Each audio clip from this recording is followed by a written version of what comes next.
கர்த்தருடைய பரிசுத்த நாமத்துக்கு மகிமை உண்டாவதாக. இன்றைய வசனம் உபாகம் 8வது அதிகாரம் 16 வசனத்தில் பார்க்கும்போது, உன்னுடைய பின்னாட்கள் உனக்கு நன்மை செய்யும் பொருட்டு உன்னை சிறுமைப்படுத்துகிறார். ஏன் ஒவ்வொருத்தர் வாழ்க்கையிலும் ஒரு சிறுமைப்பட்ட பாதை, அவமானத்தின் பாதை, ஏன் ஒரு சோதனையின் பாதையில் தேவன் கொண்டு போகிறாரு? பின் நாட்களில் ஆண்டவர் நன்மை செய்ய போகிறார். பின் நாட்களில் உனக்கு நன்மை செய்யும் பொருட்டு உன்னை சிறுமைப்படுத்தி உன்னை சோதித்து வனாந்திர பாதையில் கர்த்தர் கொண்டு போகிறார். ஆனால் ஏற்ற நேரத்தில் ஆண்டவர் தேவன் வைத்திருக்கிற நன்மைகளை பெற்றுக்கொள்ள ஆண்டவர் உதவி செய்வார். யோசேப்போட வாழ்க்கையில் கூட பார்க்கும் பொழுது யோசேப்பை குறித்து ஆண்டவர் மிகப்பெரிய ஒரு தரிசனத்தை ஆண்டவர் கொடுக்குறார்.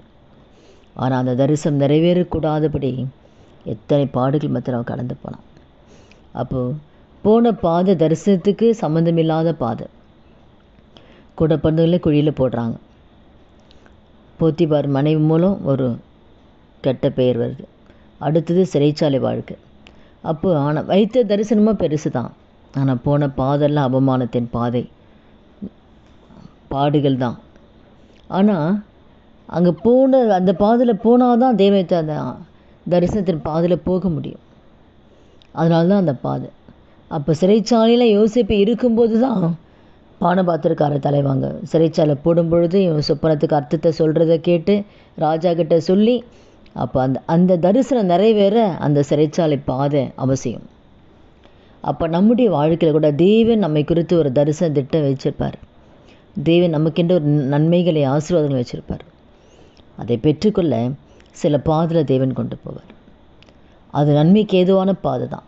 நீங்கள் போகிற பாதை இப்போ உங்களுக்கு நினைக்கலாம், ஐயோ அது தீமையான பாதையாக இருக்குமோ, அது அவமானத்தின் பாதையாக இருக்கலாம், அப்போ அது கண்ணீரின் பாதையாக இருக்கலாம். ஆனால் அது உங்களுக்கு ஆசீர்வாதத்தின் பாதை தான். நன்மையான பாதையில் கொண்டு போகிறதுக்கு தான் இந்த பாதையில் ஆண்டு கொண்டு போகிறார். அப்போ எல்லாமே நன்மைக்கு தான். நீங்கள் போகிற ஒவ்வொரு பாதையிலையும் தேவன் நன்மைக்கு தான் ஆண்டு கொண்டு போவார். பின்னாட்களில் நன்மை இருக்குது, ஆனால் இப்போ நமக்கு தெரியாது. அவர் எது செஞ்சாலும் நமக்கு நன்மைக்கு தான் செய்வார். அதனால் அதே போல் தரிசனத்தை நிறைவேற்றினார்ல யோசேப்பு வாழ்க்கையில், உங்கள் வாழ்க்கையில் கூட தேவன் உங்களை குறித்து வைத்த தரிசனத்தை ஆண்டு நிறைவேற்றுவார். அவமானத்தின் பாதையில் கடந்து போகிறீங்களா? வனாந்திர பாதையா, கண்ணீரின் பாதையா? ஆனால் ஆண்டவர் உங்களுக்கு நன்மை செய்ய போகிறார். பின்னாட்களில் நன்மை செய்யும்படியாக தான் உங்களை அந்த சிறுமைப்பட்ட பாதையில் கொண்டு போகிறார். அதனால் நிச்சயமாக இந்த பாதையை கர்த்தர் எப்படி யோசேப்பை கர்த்தர் ராஜா ஸ்தானத்தை அடுத்த ஸ்தானத்தை உயர்த்தினாரோ, உங்களையும் நல்ல ஒரு ஸ்தானத்தில் உயர்வில் கர்த்தர் நிறுத்துவார். நீங்கள் எதிர்பார்க்கிற நன்மைகள் உங்களை தேடி வரும். அதனால் சொந்து போகாதீங்க. கர்த்தர் உங்கள் வாழ்க்கையில் பெரிய நன்மை செய்யும்படியாக அந்த பாதையில் கொண்டு போகிறார். ஜெபிக்கலாமா? துதிகள் மத்தியில் வாசம் செய்கிற நல்ல தகப்பனே, இயேசுவின் நாமத்தில் இந்த சமூகத்தில் வருகிறோம். இந்த வார்த்தை கேட்குற ஒவ்வொருத்தர் வாழ்க்கையில் ஆண்டவரே, அப்பா இந்த பாதையை நீ வைத்திருக்க நன்மையை பெற்றுக்கொள்ளதான் ஆண்டவரே. பின்னாட்கள் நன்மை செய்யும்படி தான் இந்த சிறுமைப்பட்ட பாதை ராஜா.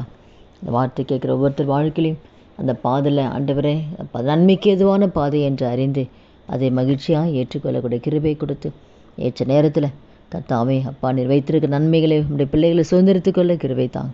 இந்த தரிசன பிள்ளைகளோட வாழ்க்கையில் நிறைவேற கிருபை தாங்க. அப்படி நீங்கள் செய்வதற்காக நன்றி ஆண்டவர். இயேசுவின் நாமத்தில் பிதாவே, ஆமேன்.